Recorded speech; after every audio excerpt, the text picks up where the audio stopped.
I lost Just Ruth. started recording the session now. I'm going back to the screen share. There we go. So please just be aware that we are recording. We're doing this because of the important information in this session, and we're obviously quite sure that not everybody who may want to or need to hear this information is able to join today. So I'll offer it as a repeat performance, probably later in June and then again over the summer. And if we need to, we can even offer it again in the fall when some folks are back, if perhaps they're on holidays right now, or would just like a refresher again in the fall on some of the changes that we're going to talk about today.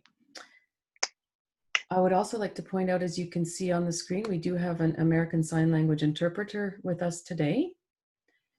And so if you are making a comment or raising a question, please speak carefully and slowly so that the interpreter is able to interpret.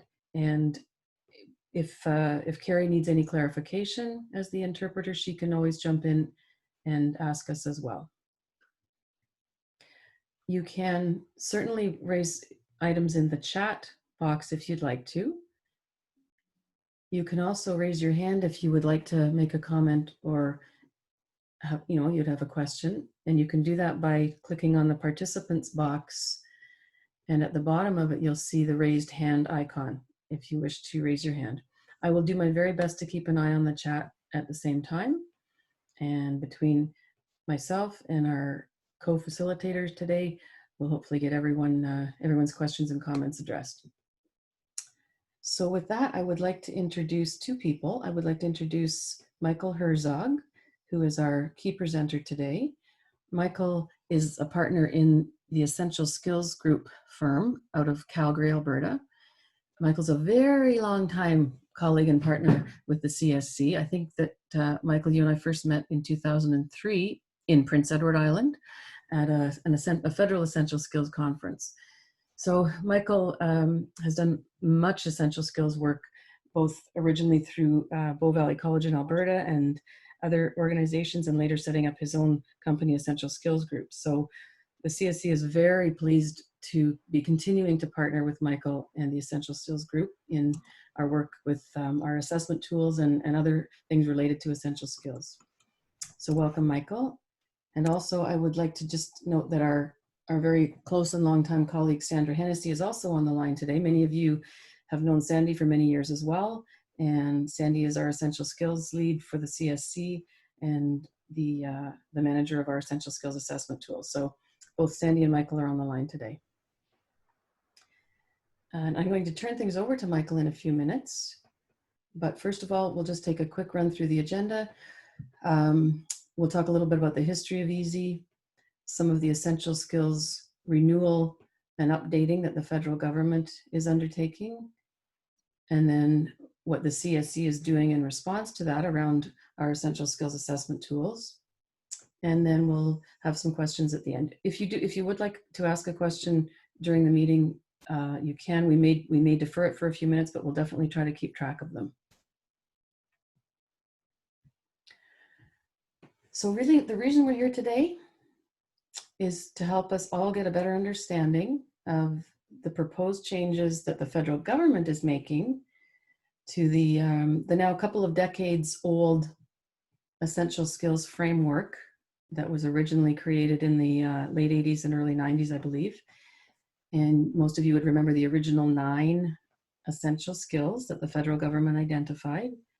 And you might be familiar with the essential skills profiles that were created for many, many jobs over the course of a couple of decades, and the not code classifications that go with those essential skills profiles and occupations. So fortunately, Michael today is able to provide us with some explanation of some of the updates that are being undertaken by the federal government, and a little bit around the timelines for that as well.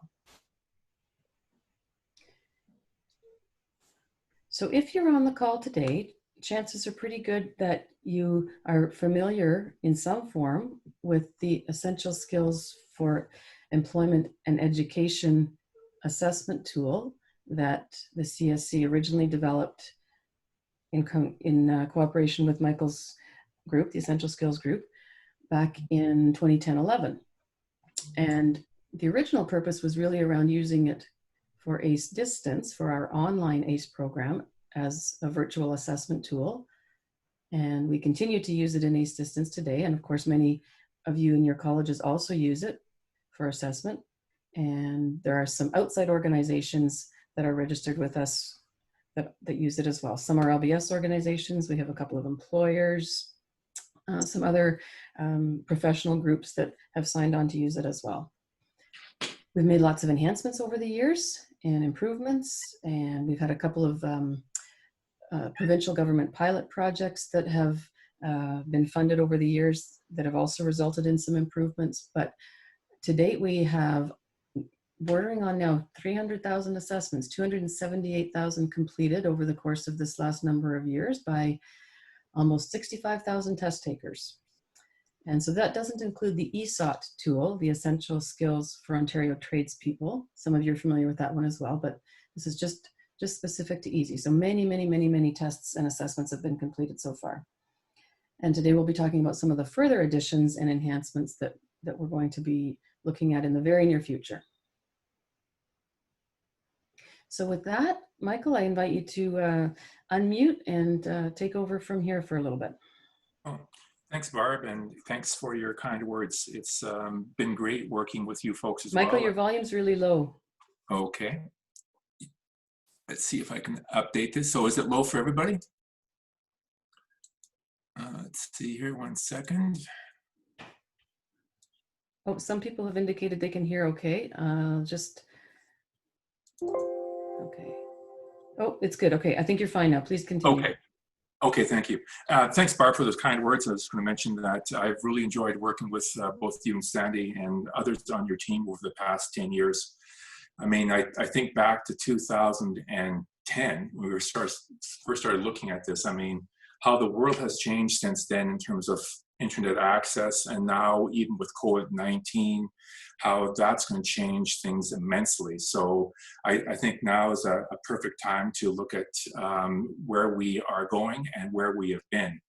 And when you start talking about 250,000 or almost 300,000 assessments, that's a lot of assessments. So congratulations to you on getting all that great work done. So I'm going to talk briefly about what OLIS, Office of Literacy and Essential Skills, is planning with what they call their renewal.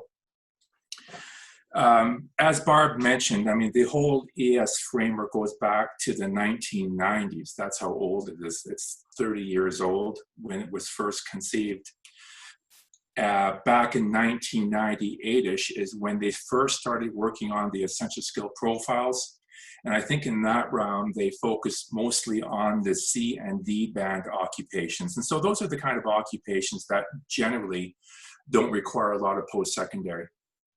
In 2003, they refreshed the original profiles because the things had changed so much. And they also included some new occupations from the B band. And B band occupations are more of the professionals. So for example, they're educators, social workers, childcare workers, dentists and doctors and those folks.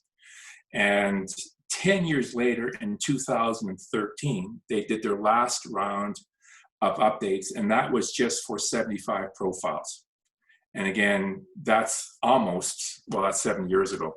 So they started working on the profiles, they started doing all this work, and throughout that whole kind of 30-year span, they've been trying to respond to preparing people for the workplace. And either that was through post-secondary, it was through apprenticeship or what have you. That was kind of the intent of the Essential Skills framework, to help people understand what the requirements of occupations were, then to be able to assess people's skills against those requirements, and then play the important role that you folks play, and that is to get people ready and skilled up to be able to do those jobs. Throughout that whole time period, though, there's been a bit of a dynamic tension with what I'll call the soft skills. And I guess one of the key contentions or the key issues was that When people journey towards work, of course, one of the important things is that they have the skills and competencies to do the work effectively and safely, and not harm anybody while doing it. The second set of skills are what were kind of called back then the employability or the soft skills. And those are things like the attitudes, perseverance, the grit, the ability to collaborate with others that help people kind of round out their employability. So people could have skills, but if they didn't show up at work, they didn't get it. They didn't keep their job. If people showed up all the time and were smiling when they first showed up, but didn't have the skills to do the job, they weren't able to last very long either. So starting probably around early 2018, OLA started taking a look at the framework, and they considered the needs of educators such as yourself. They researched what was happening in terms of employers and what employers were asking for. And they also looked at the needs of the people who we serve, the clients, the learners, the students, the workers, what have you. And they started to kind of envision a new framework that kind of reflected the changes that was happening in society, a lot of it being kind of driven by digital technology. They also looked at addressing the issues around that other missing piece in the ES framework, and that's those employability skills, the soft skills, for example, like perseverance or adaptability, etc. So starting in 2018, they started forming committees. And during 2019, I believe they struck 4 or 5 committees looking at separate things like learner engagement, looking at assessments, looking at definitions, etc., to help reshape or refresh this whole framework again, including the employability skills.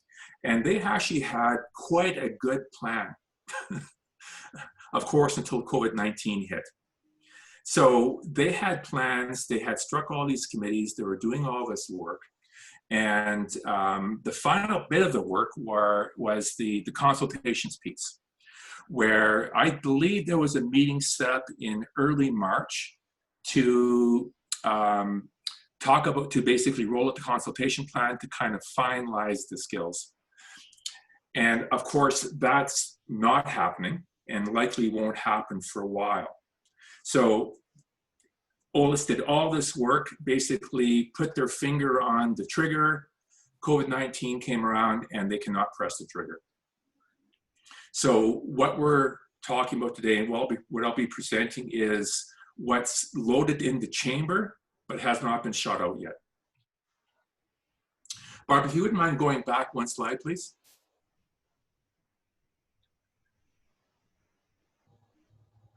And this is a high-level overview of what is changing and what's not changing. Reading, writing, and numeracy are unchanged. And the only change to reading and writing, and I'll talk about this in more detail later, is that they're actually incorporating what was formerly known as document use into those 2 categories and into writing and digital skills as well. So reading has additional document use, but basically is unchanged. Computer use is unchanged as well. It's just now called digital. Thinking skills is really unchanged as well. It's just now called problem solving. And again, they're trying to use terminology that resonated with people when they did the research. So employers didn't resonate with thinking, but they resonated with problem solving. Now they're looking at relabeling it. Same thing with oral communication. They're going to just call that communication. Working with others is now called collaboration. The same basic concept, but again, just a different label. What they're getting rid of is continuous learning and document use. And for most folks in the ES world, including myself, when I heard that they were considering getting rid of document use, I think I had a mini heart attack. And my wife had to resuscitate me because it's a big deal for people who create assessments, but also for folks who've developed hundreds of hours of training. And I'll talk about that a little bit later. So they're getting rid of document use, getting rid of continuous learning, they're relabeling some skills, and they're adding these other ones, new ones, adaptability and creativity. And so if you think about soft skills like perseverance or grit, those would fit into adaptability. Again, so they're just coming up with these names, and this is the proposed framework as it sits right now. If you can swatch, you can flip the slide. This slide, again, these are from OLIS. This slide is intended to represent the internet, I guess, the connectivity between all the skills, and also the notion that no one skill is more important than the other in terms of the overall framework. I'm not sure if I agree with that, but that's basically what they're trying to kind of indicate here, where in the center of the ring would be, you know, a very happy trainer, a very happy client, because, you know, all those skills, if we include those in our training, will, you know, lead to happy and productive people. So that's the draft that they were going to talk about during their consultation, but again, they have not been able to pull the trigger. Next slide, please. Sorry for the fuzziness, but the key point here is they've actually, when they looked at the refreshing the framework, they wanted to kind of keep the key tenets of what made the Essential Skills Framework special. And those key tenets are, number one, that the whole notion of transferability. So if a person has skills at level 2 on the ES framework, then they can do level 2 tasks regardless if they were reading a user manual for an apprenticeship trade, if they were a healthcare worker, regardless of the occupation, a 2 is a 2 is a 2. And so that was one of the key things that they talked about keeping and are really working hard to keep. The second thing is the recognized. And one of the problems with the ES framework right now is in no other studies or no other ongoing longitudinal research studies are they using document use skills as one of the assessment or training points.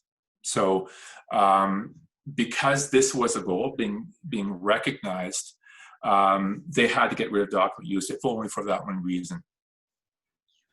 The third point is they need to be teachable. So we've been focusing on teaching essential skills like reading and document use and numeracy for a long, long time, and that's proven to be successful. They want that same teachability to apply to the new measures, again, which include adaptability and creativity. That's their goal. And the last piece, again, is one of the other kind of key foundations or key pillars of the framework. And what is that? It needs to be accessible. So that whatever the skill, there needs to be a quantifiable measure of determining where a person is at, ideally on that transferable, like level 1 to 5 scale. So quantifiable, accessible, measurable, comparable, and consistent. So we've been working on, you know, a lot of the skills or a lot of the assessments which actually do this. The one skill I personally have concerns about in terms of them being able to do this is the skill they're talking creativity. You know, I can't wrap my mind around that right now, but again, that's one of the things they're looking at. So for all the new essential skills, including the soft skills, transferable, recognized, teachable, and accessible. So their path forward, which is the next slide, is their plan is to continue to hold virtual engagement sessions. And so they actually co-presented with me in the presentation about a month and a half ago, and I know they're doing other presentations to other groups during this COVID-19 period.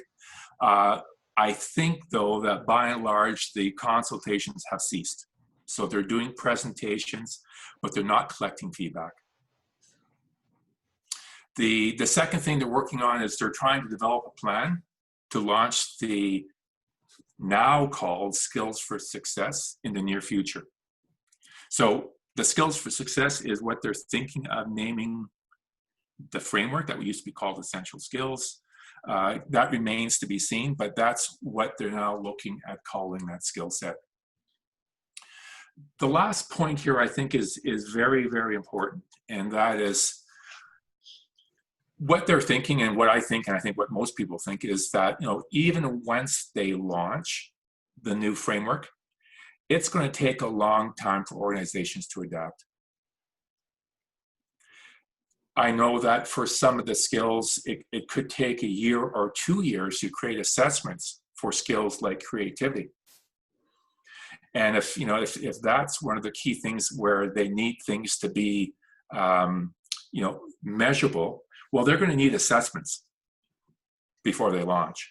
And so it's, as they say here, it's actually going to take a long time for jurisdictions to adapt. It's going to take a long time for organizations to adapt. And in an earlier conversation I had with both, you know, with both Barb and Sandy, when you first talked about the changes that were coming down the pipe, the first thing that Barb asked me is, you know, what changes do we need to make to our website? And my response was, you don't need to make any changes, at least in the foreseeable future, because this is not going to be happening in the foreseeable future. But having said that, you know, the whole reason for revising the framework, refreshing it, was to be more usable to employers, to educators, and more helpful to clients. And so, and I think this is what, you know, Barb and Sandy's current thinking is now, that so if we know the framework was, or if we highly suspect the framework is going to be more useful, and we know it's going to change, let's look at implementing some of those changes sooner rather than later, if it makes sense. And so I think that's kind of where we're at right now. Next slide, please. So in summary, the big changes are they're adding soft skills to the framework. They're getting rid of document use, and they're shifting document use into, as I mentioned, reading, numeracy, writing, and digital skills. And I'll talk about that a little bit more in the next slide. The other skills are basically just being relabeled. So computer use is now digital skills. Working with others is now collaboration. Oral communication is communication, and thinking skills is problem solving. So those are the key changes. I have a few slides here to talk about document use, because I just want to kind of explain how it's actually going to work. And we actually have another project that we're working on, where the client basically had to set up an assessment right away because their project was starting. And they basically decided to do away with document use right away. And so I was tasked with the job of figuring out actually how to do it. So I started looking at the new framework, and I started looking at the document use questions. If you can push forward one slide. And just want to kind of show you how this is going to work. So formally, the slide you see here in front of you about this trip sheet would be considered a document use question. Document use because it's a form of a list of table, et cetera, et cetera. And so in analyzing this particular stimulus, we can actually now, because document use is gone, we can actually now turn this into a reading question, and we can also turn it into a numeracy question. So to make this a reading question, I would say the question would be, what was the date on the trip sheet? That's reading. There's no numeracy involved. So if that was the question, that's now a reading stimulus. If the question was, how long did it take to unload the shipment? That is now a numeracy question because they have to do math. So that's an example of how we are going to deal with the documents that were in the forms of lists and tables. And the next one, please, Barb. And again, this is another typical type of document use question from before. If I asked a question, what were the number of injuries in 2009? That's now a reading question because of this reading a number. There's reading the number 10. But if I were to ask which group had the highest number of injuries in 2012 or 2013, that's actually a numeracy question because they actually have to compare numbers. They have to do math to figure out which group had the highest.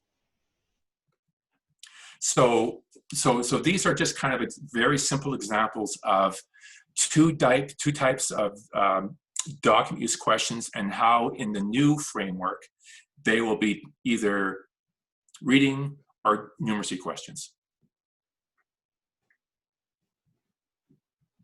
Okay, next slide. So moving forward, I'm not sure, Barb, if you want me to speak to this or do you want to speak to this? Why don't you start and I'll Sure. chime in.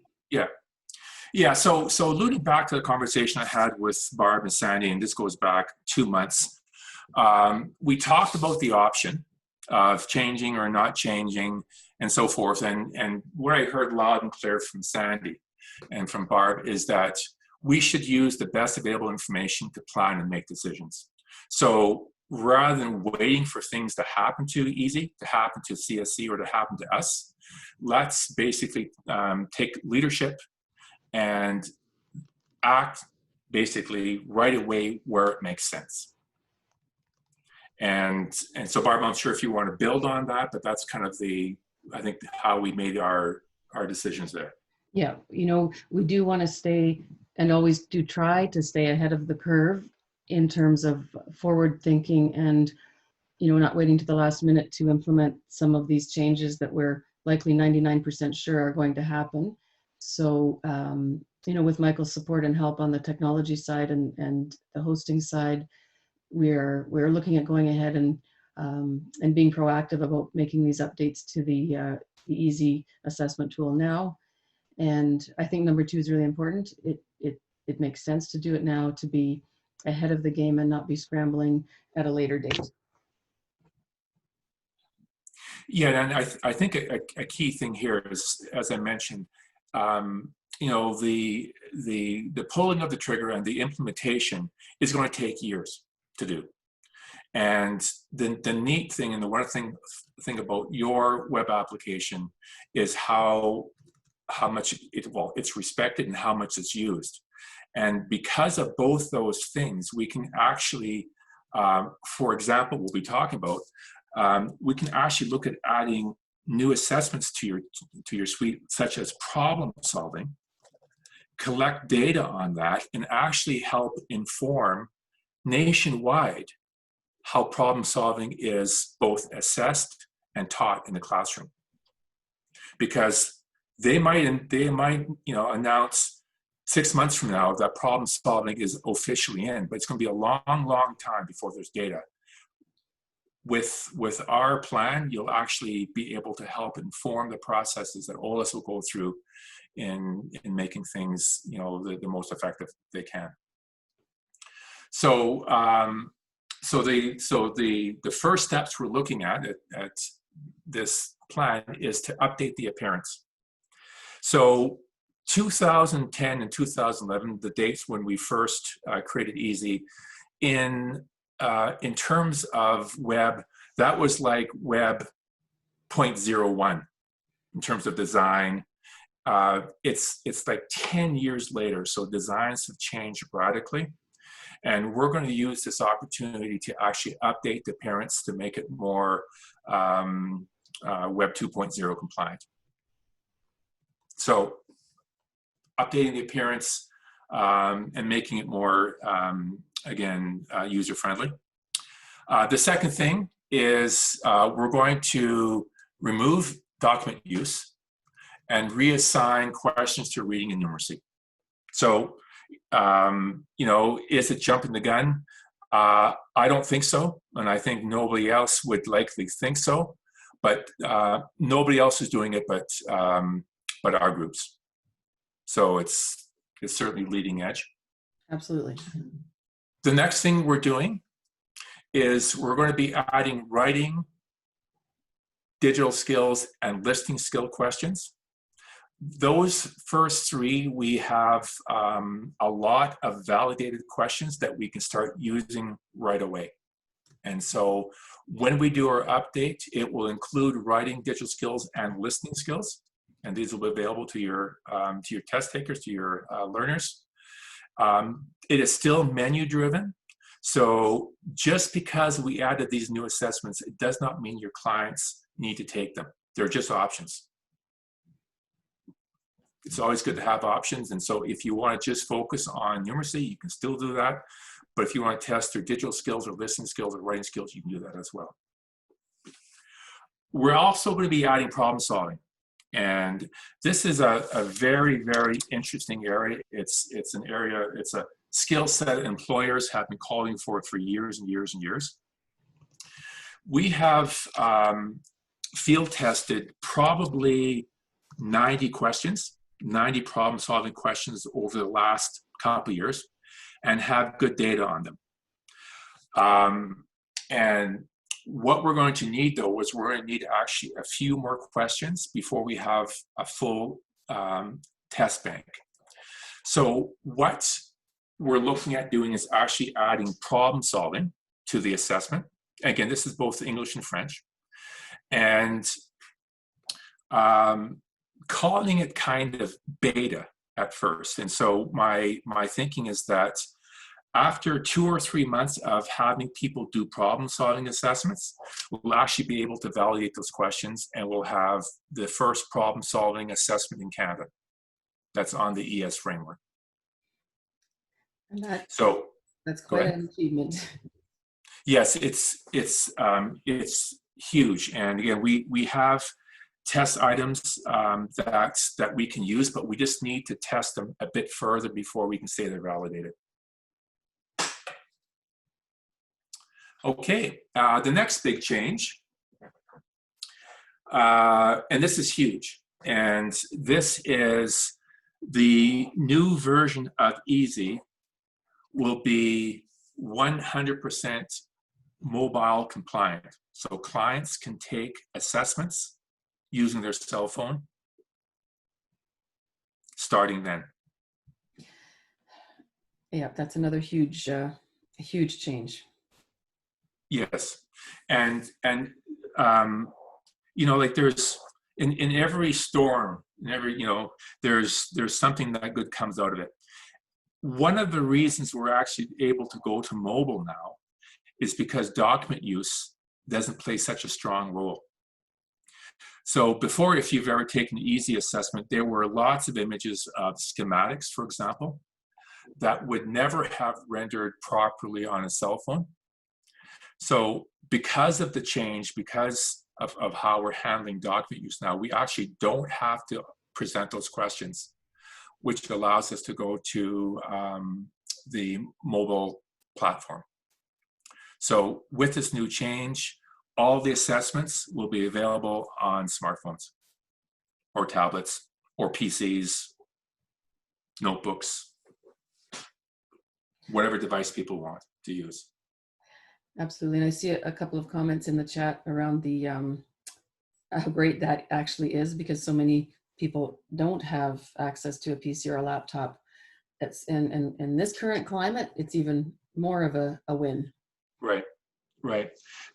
This is actually a very was a difficult thing to do. It's going to be a difficult thing to do, and it's actually, from a psychometric standpoint, it could be a bit of a game changer, because what we don't know is how affect how people taking an assessment on a smartphone might affect their scores. So what we've actually done is we've created a brand new set of smartphone only questions. So, and then we're actually going to compare the, well, they're not actually new questions, they're just relabeled questions. And so we're actually going to be able to compare people's scores on the same test items, taking it on a laptop or a PC compared to a mobile phone. And we're actually able to measure what impact taking assessments on smartphones is going to be. And even that's going to be very useful research. So one of the things we had to do is create a separate set of questions to make this whole thing work. So it's a pretty big undertaking. Yeah, I'd forgotten, Michael, that you mentioned that early on. That must have been a huge part of the undertaking, yes. It's a big chunk of work for sure. Yeah. And the last thing we're looking at is actually updating or adding a soft skills component to the website. We as an essential skills group, we actually already have been field testing over the past 2 years, as a matter of fact, a soft skills assessment.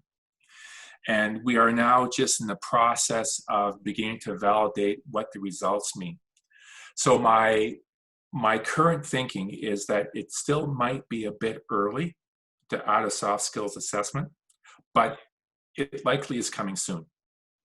So I think the intent of this slide is to let you folks know that we're thinking about it.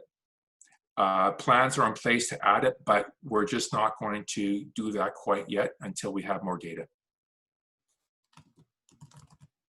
Okay. Yeah, that will be another amazing addition at some point, but again, a very significant one. So I guess Barb, I'll speak to this, and then you can fill in. Yes. So the schedule for change is that we've actually already started work on, for example, creating that second set of questions for the online version. So we're already starting to do this work, and we've planned to actually do the update starting the 1st of July to the end of July the 5th. So we're going to shut down the website, update all the code, do all the stuff we need to do so that it's, for example, mobile friendly, so that it has additional assessments. And then starting on July the 6th, the new version will be up with new user guides. And it's going to be a brave new world starting the 6th. So some of you have attended, as I said, a couple of the other meetings that we've been engaged in this week, and I've just given a very brief announcement just to let you have as much lead time as possible to know that if you are using the ESEE website and the assessments, they will be down from July 1st to July 5th. It's, you know, as with any IT updates, we've erred on the long side to ensure that there's lots of time, especially, and I think Michael has used this term before, it's really breaking down the site and rebuilding it because the changes are quite significant. So we wanted to make sure we allowed as much time as possible. And I apologize, my cat just walked across my computer here. And so I'm trying to get that word out in as many ways as possible. You'll see a note on the ESEE website quite soon, indicating that there will be that outage. It'll be posted on our ACE distance delivery website. It will be posted on our ACE distance application form page. So we're looking at really trying to find as many ways as possible to get it out there, including, of course, informing all of our partners who are using the tool, colleges or non-college. So if you are using the tool and you're the test administrator, that's great. If you are representing your college today, again, spread the word around that July 1st to 5th outage. We really did try to find a time that we thought would be, I'll just say, a little bit lighter in terms of traffic on the website. And that was what we could come up with, also wanting to move ahead reasonably soon with the changes and certainly well before, you know, the later summer rush of people thinking about going back to school and applying for our programs, whether ACE distance or your face-to-face programs that you're now working hard to deliver remotely or other things. So please do spread the word in addition to us posting it on the various websites. I'm also just going to add an item into the chat. I realize that some people may have to leave a few minutes before the end of the session. I do have a short feedback form. It will probably take 2 minutes, and I'm going to post the link to that in the chat. If you wouldn't mind taking a moment or two to complete it, that would be great. I will post it again at the end of the session. You can click on the link and open it now and complete it at the end of the session, but it would be super just to have some feedback about your thoughts on the session today and the information that's being presented. Heather's posted a question in the chat. Heather from Sioux College. Which assessments will be available starting July 6th? Will the new ones be available then? Yes. So documents will no longer be there. Michael, do you want to just tell me that? Yeah, so that full assessment suite, if you wouldn't mind just backing up that one slide that you had. One more, thank you. Yes, so it'll be reading, digital skills, listening skills, problem solving, and of course, numeracy and reading. So there'll be 6 different skills. And I should mention as well is that the current usernames and passwords used to access ESEE, they'll still be, they won't change. It will look different, but it won't change. Yeah, we're pretty excited, Heather. It is amazing. And you'll be able to, you know, obviously you could assign yourself an account to try out any of those new assessments before you use them with learners. Yeah, Heather says, I wasn't expecting such a quick turnaround time. Well, no time like the present. And the summer is really the best time to do these things. So yeah, we are pretty excited and very grateful for Michael and his team's support and help. And certainly Sandy's as well in rolling these out and helping to do any troubleshooting that might arise. And go ahead. just a bit more detail there. So for the listening skills, if you use a PC or laptop, the folks are going to need some type of headphones, or there have to be a speaker so people can hear. So how the listening skill works is an audio clip is played, and then people respond to what they heard by answering a question. So they need headphones, earphones, or what have you to take that assessment. And we recommend that all the assessments be taken on Chrome because of the new listening skills. Chrome is the least glitchy web application when it comes to playing audio clips.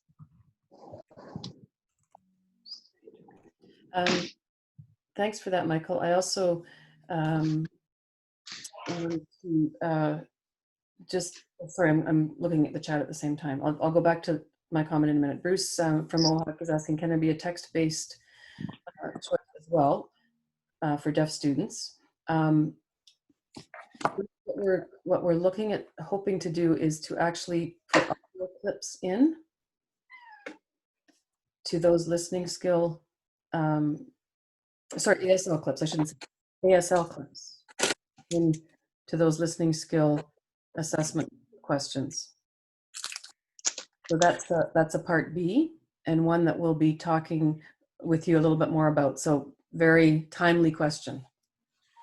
Yeah, so just like Carrie's doing for us now, each of the audio clips will be accompanied by a full-length ASL video clip that the folks who are deaf and hard of hearing can use to read the audio clip.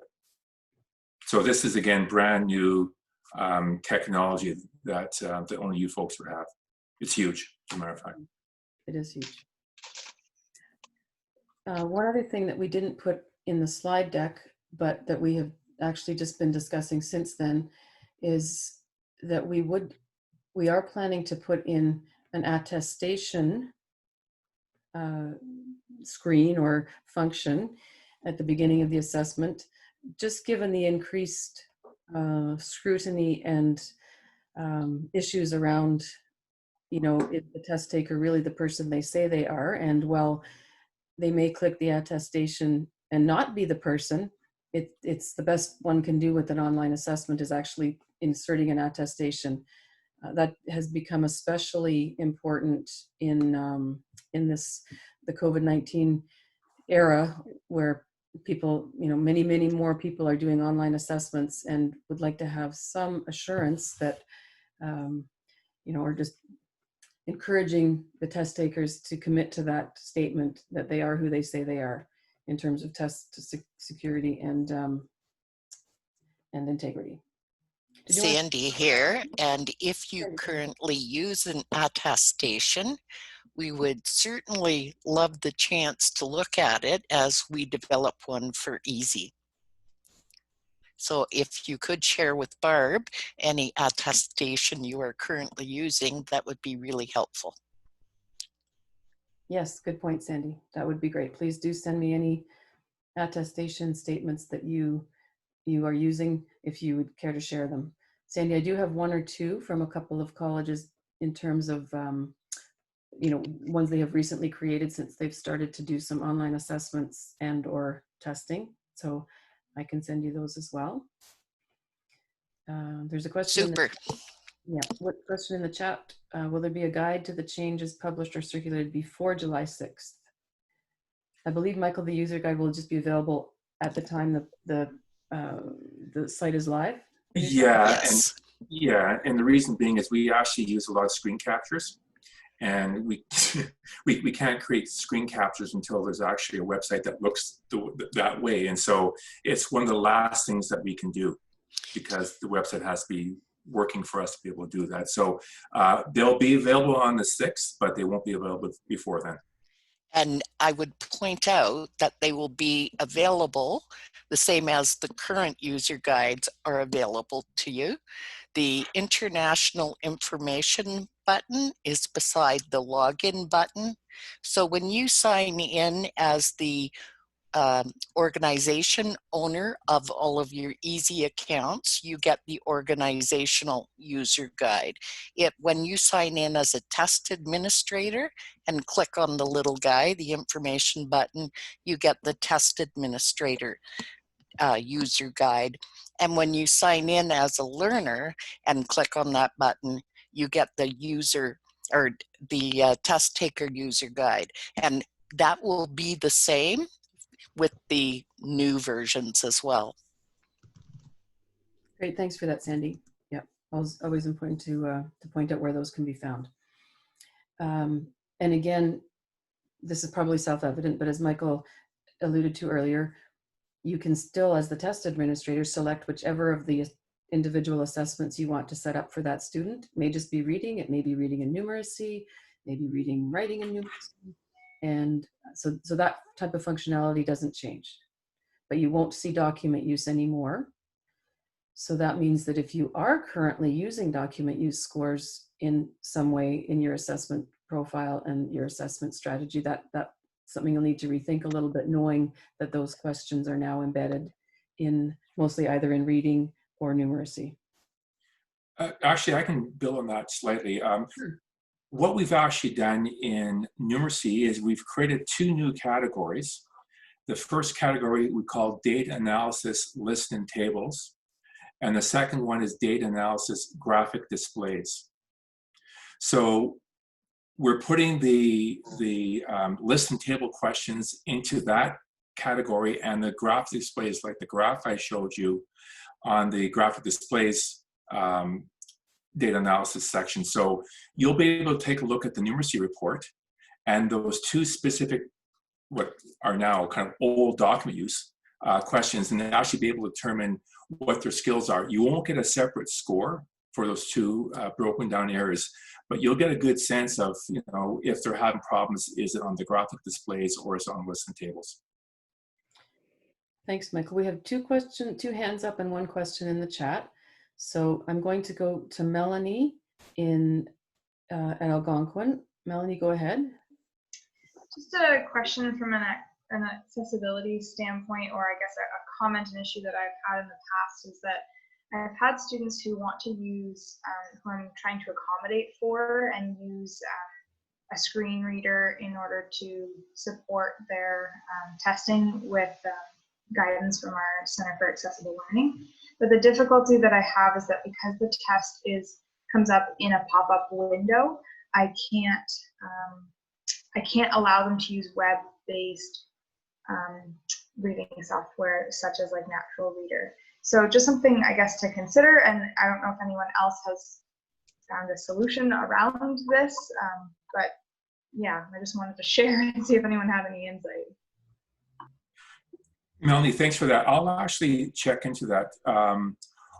One thing which I think you'll notice right away as well, though, and this is all around the whole accessibility piece. One of the things that we had to do in order to make the assessments mobile friendly was we actually had to convert probably 80% of our questions, which were image based, into a text based file. So the thing about accessibility is web browser readers can't read images, but they can read text.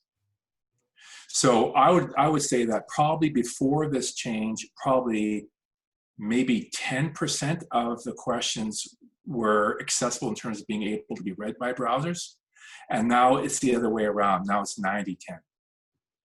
But I will check, Melanie, into the issue about it popping onto a second screen. We do that for a reason. It's around, we don't want people to be jumping around and doing all other sorts of stuff when they're taking our assessment. But I'll check into that whole browser accessibility readability thing for you. I'll get back to Barb and Sandy. They can perhaps let folks know what we found out. Wonderful, thank you. Okay. Thanks, Michael. We'll go to Liz Charters, who has a question in the chat. And it said, what will the writing assessment look like? How will the IELTS level be determined? Okay. For the writing assessment, we've actually kind of stretched the ES definition of writing a little bit.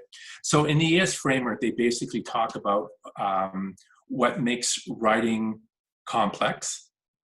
And that's good from a theoretical point of view, but when it comes to assessment, it's not very helpful. So we actually worked with Norquest College in Alberta to help create a writing assessment that actually tested the fundamentals of writing. So we test grammar, we test sentence structure and word order, we test punctuation, capitalization. So like a numeracy assessment, we actually will give punctuation questions, we'll give grammar questions, vocabulary questions, another example, and have people complete those assessments in sections. And then when we report out the scores, we give an overall score on the IELTS 500-point scale, but also a breakdown of whether or how they performed on each of those sub-skills, for example, like vocabulary or grammar or capitalization. And so as an instructor, that actually gives you feedback in terms of where their skills might be lacking and where they're strong. So that's how we're dealing with writing. So it's multiple choice.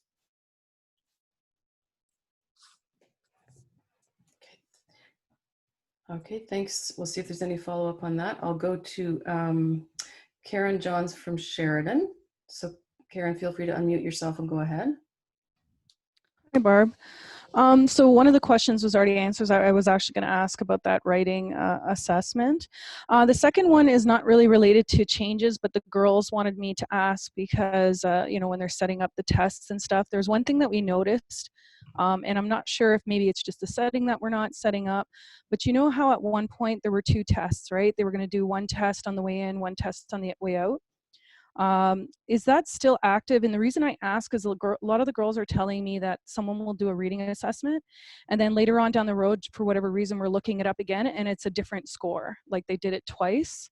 Is that still, like, are they still able to do the test twice, or was that changed? I haven't actually been setting up the assessments for a while, so it's hard for me to know exactly what No, you can still do the post test. But when you go in and look at the scores, you'll see a little down arrow Okay. And if you click on that, it will give you the 2 dates that they took the assessment. Okay. And you can click on the date to see what their score was pre and what their score is currently. Often, even though they've done the post test, the date there still shows as the earlier date, and you have to click the down arrow and then Okay. choose the more recent date. So there is no way of turning that off though, right? The pre and post? So the post, yeah, we don't use the post, right? Well, So, no, you have to turn post test on. So when, so yeah, there is a setting somewhere. Okay. they have to complete all 3 assessments before you can assign a post test. And you assign the post test by going into, you know, where it says edit their account. You click open it, and there's a little checkbox up near the top that you click assign post test. Okay. You so I can't, wonder how can't it's happening. undo a post test, but if you don't assign it, they can't get to it. So it's something, and when they're setting it up, they must be clicking on something that's allowing them to do it twice? That's available for all test takers. But it sounds like, Karen, that you're wondering whether or not you can turn off the post-test function. Well, that's what I mean. When the ladies are setting it up, is it possible that that secondary test isn't available? Well, you can make it unavailable by not clicking post-test. Okay. So I just got to figure, I don't know if they are, so I'd have to check with them how they're exactly setting them up. But they told me they didn't even know that there was a post test. They just know that, you know, one day it's 225, and then all of a sudden later on it's 3 something, like the person took the test twice, right? So, so I was just trying to figure out if there was something, but I'll take a look in there anyways to see how they're setting them up. Yeah, and I can help you with that too if there are any challenges. Yeah, I could probably give you a call if I can't figure it out, and then we'll go from there. Perfect. Thank you. You're welcome. Thanks, Michael, and Sandy as well. I'll go back up in the chat. Judy from Confed had a question about the validation of the questions, and I'm just going back up here to find it. So Judy's asking, have the results been validated? I'm assuming you mean the new questions that have been added. I know in the past there have been college LBS pilot sites to help with this. Has this already been done? Right. Yeah. So we actually did our last validation of our question in July of 2019. So about 6 months ago. So we generally do it once a year. And so, yeah, so all the questions that are on the website have been validated. And we'll likely do another validation probably this fall. Once we have more problem-solving questions, we'll do a full evaluation that includes all the assessments, not just problem-solving. So yes, they have been validated. Great. Thanks, Michael. Another question in the chat from Jessica at Confed, as well as fundamental skills. Will prospective students be asked to write a paragraph or writing composition of some kind, and how is this marked? So the question is there an actual writing piece in the writing assessment? Yeah, so in the version that we're looking at for ESEE, we are not thinking about a human scored writing element. We actually have human scored assessments that work very, very well, but there's a cost associated because you actually have humans test marking it.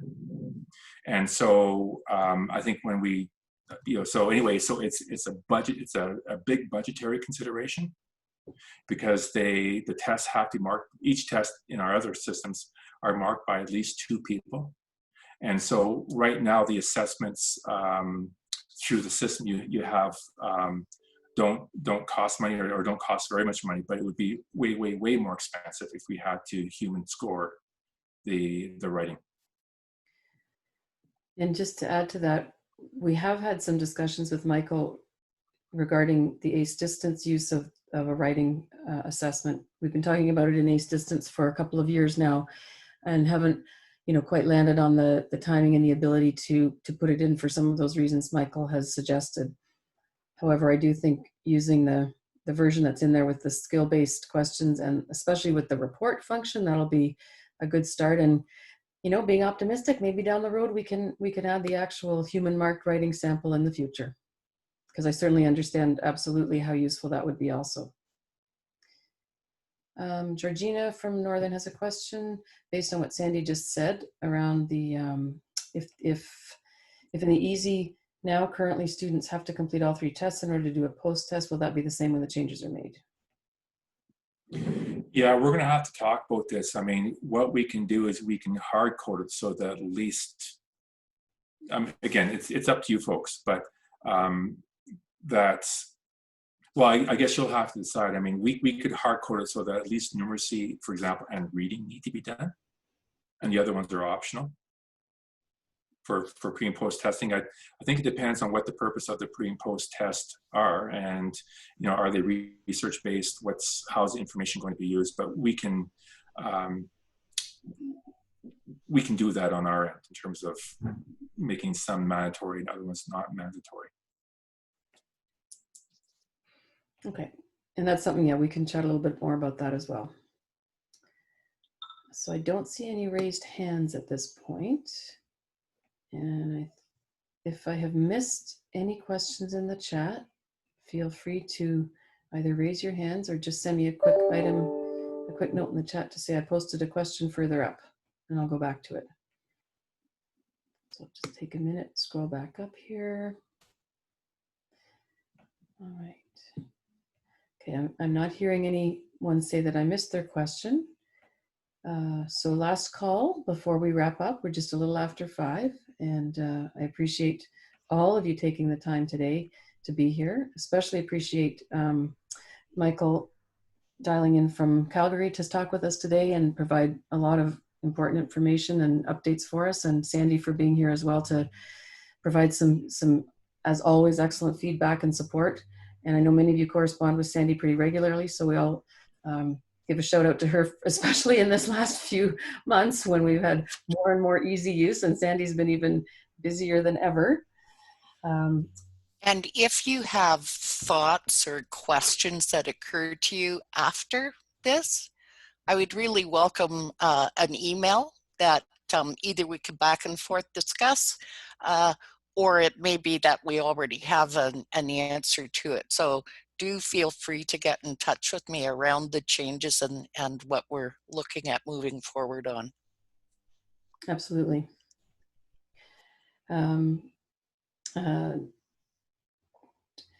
just back in the chat for 1 minute. The writing test, yes, Liz notes the writing test will be a valuable addition. Yes, it definitely will be, and I'm sure we'll be using that in ACE distance as well, Liz. So with that, I'll thank everybody once again. Encourage you to just click on that link I posted just in the chat about 5 times, just because we'd love to have your feedback on the session, and also because this is technically one of the sessions we would have done at the CSC conference. So we're trying to, replace our face-to-face conference with some online PD, and would love to have your feedback. So thank you for all of those comments. And Brett is just chatting with me here in the chat. So Brett, stay online for a second. We'll continue our chat since it's not about this particular topic. The rest of you, stay safe, stay well, and we will keep you updated on things as they roll out. And please do share the information about the website outage from July 1st to 5th. And hopefully you'll see a really exciting new version as of the morning of July 6th. Thank you. Thanks, everybody.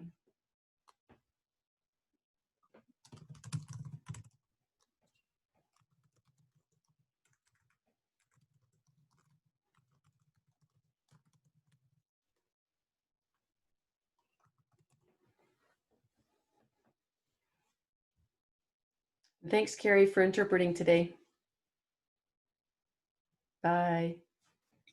You're welcome. I lost Bruce a few times. Okay. Yeah, that's a problem with the Zoom is everyone gets moved around. But so there are a few scramble moments, but not too many. Okay. So thank you very much. Oh, thank you. And thank you very much for sending me the material in advance. Oh, you're very welcome. I have learned how important that is, even though I don't send it as quickly as I might, but I do understand how important that is. So, and I know we've met in person, so nice to see you online. Yes, yes. All right. Thank you. Bye-bye.